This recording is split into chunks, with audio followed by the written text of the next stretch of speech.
For the bent over dumbbell row, you're going to need to get yourself a set of dumbbells. With the dumbbells, you're going to keep them by your side, get your feet about shoulder width apart, and treat this just like an RDL at first, okay? So shoulders back, chest proud, core tight.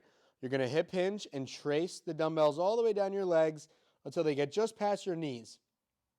And you can see from this position, my back is nice and straight, my legs are engaged, my core is engaged, okay? From here, I'm going to take the dumbbells, slightly rotate them around my knee, and pull them up to my hip, and then return them in front of my legs. Row to my hip, and then down again.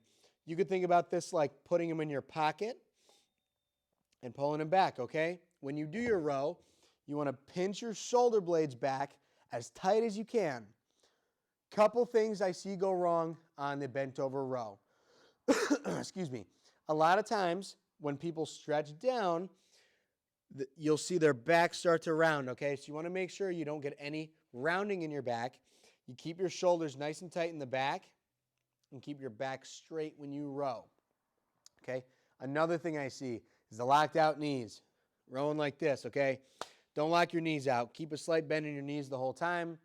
The last one I see is not rowing the dumbbells to the proper position, okay?